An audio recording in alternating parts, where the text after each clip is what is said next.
இந்த டாக் வந்து வெள்ளூர் சத்துவாச்சாரிலேருந்து இன்ஃபார்ம் பண்ணியிருந்தாங்க. ஏதோ வண்டி இடிச்சிட்டு போயிடுச்சு அப்படின்ட்டு. சரி நாங்கள் போய் பார்க்கும்போது கொஞ்சம் யாரோ சேஃபாக மேலே எடுத்து வச்சு சாப்பாடு தண்ணிலாம் வச்சுருக்காங்க. பட் அவன் சாப்பிடல, தண்ணியும் குடிக்க காணோம். ரொம்ப ஷாக்கில் இருந்திருக்கான். சரின்னு ஹாஸ்பிட்டலுக்கு கூப்பிட்டு போய் பார்த்தா பேக் போன் ஃபுல்லாகவே உடஞ்சிருக்கு. அவன் திரும்பவும் நடக்கிறது கொஞ்சம் கஷ்டம் தான் சொல்லியிருக்காங்க. பட் இருக்கிற வரைக்கும் ட்ரீட்மெண்ட் பார்க்கலாம்.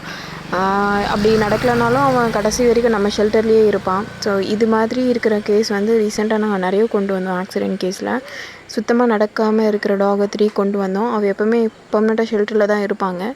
ரீசெண்டாக நிறைய வெள்ளூர்லேயே நிறைய கேஸஸ் வந்து கால் பண்ணியிருந்தாங்க. பட் எங்களால் எல்லாமே அட்டென்ட் பண்ண முடியல. எல்லாமே தனியாக எல்லோரும் பார்க்கறதுனால எல்லாமே கஷ்டமாக இருக்குது. ஸோ ஒரு 3 டிசேபிள் மட்டும் கொண்டு வந்துட்டோம். இன்னும் 2 டாக் இருக்குது. இருக்கிற பிளேஸே அரேஞ்ச் பண்ணிட்டு தான் அந்த டாக்ஸும் கொண்டு வரணும். ஸோ உங்கள் சப்போர்ட் இல்லாமல் பண்ண முடியாது. இவனுக்கு அப்படி இல்லைனா இவனை மாதிரி நிறைய பேர் இருக்காங்க. அவனுக்காகவும் நீங்கள் டொனேட் பண்ணலாம். டொனேட் பண்ண முடியலன்னா இந்த வீடியோ ஷேர் பண்ணுங்கள். தேங்க்யூ.